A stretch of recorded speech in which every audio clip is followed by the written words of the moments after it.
Hello friends, स्वागत है तमारू मारा किचन में। आज तमारा माटे एकदम यूनिक रीते बनता फराળી ઢોકળા લઈને આવી છું। તેના માટે તેમાં બટેકું, હાફ બાઉલ મોરૈયો, મોરૈયાથી હાફ સાબુદાણા લઈશું। સાબુદાણા અને મોરૈયાને છાશમાં પલાળી દેવાના છે। તો તેના માટે છાશ એડ કરીશું।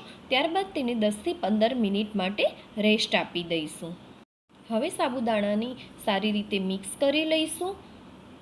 ત્યારબાદ બટેકાને બારીક સમારી લઈશું। તેને 3 થી 4 પાણીમાં વોશ કરી લઈશું, જેથી તેનો બધો સ્ટાર્ચ નીકળી જાય। ત્યારબાદ તેમાં 2-3 ચમચી પાણી નાખીને તેની પ્યુરી બનાવી લઈશું। હવે મોરૈયા અને સાબુદાણાની પ્યુરીની અંદર બટેકાની પ્યુરી એડ કરી દઈશું। તેમાં બાઇન્ડિંગ માટે સિંગોડાનો લોટ 2 ટેબલસ્પૂન જેટલો એડ કરી દઈશું અને સરસ રીતે મિક્સ કરી લઈશું।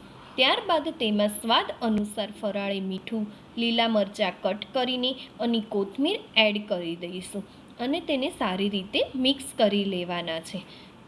જો તમારે લીલું મરચું ના નાખવું હોય તો તેને સ્કીપ કરી શકાય છે, તેની જગ્યાએ મરી પાવડર પણ એડ કરી શકાય છે। હવે તેમાં મસાલો બનાવવાનો છે।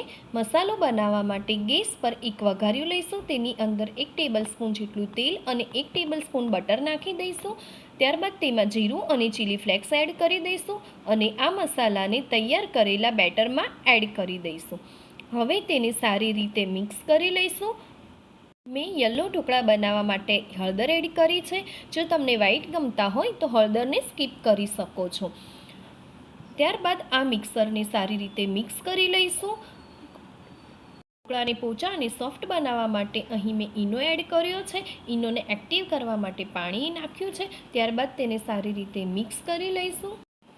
હવે આ મિશ્રણને તેલથી ગ્રીસ કરેલી ડીશમાં નીકાળી લઈશું।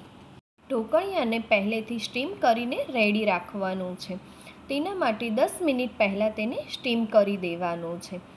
હવે ઢોકળિયાની અંદર આ ઢોકળાને સ્ટીમ કરવા માટે મૂકી દઈશું।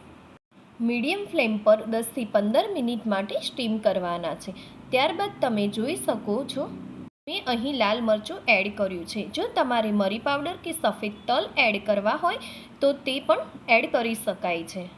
હવે આપણા ઢોકળા બનીને રેડી થયા છે કે નહીં તે ચેક કરી લઈશું। જો ઢોકળા બની ગયા હોય તો ગેસ બંધ કરીને આ ડીશને બહાર નીકાળી લઈશું।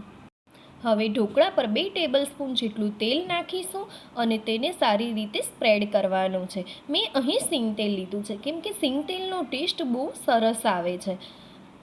હવે જો તમને ચીઝ ભાવતું હોય તો તે પણ એડ કરી શકાય છે। મેં અહીં એક ચીઝ ક્યુબ લીધી છે અને તેને છીણી લીધી છે। ઢોકળા પણ સારી રીતે છીણી લીધી છે। ગરમ ઢોકળા પર છીણવાને કારણે ચીઝ સરસ મેલ્ટ થઈ જાય છે અને આ ઢોકળા ગરમ ખાવાની બહુ જ મજા આવે છે। ત્યારબાદ આપણે આ ઢોકળાને કટ કરી લેવાના છે। અહીં ચોરસ કટ કર્યા છે। આ ઢોકળા બહુ જ ટેસ્ટી બને છે, તમે જરૂરથી ટ્રાય કરજો અને મને કમેન્ટ બોક્સમાં જણાવજો તમને કેવા લાગ્યા।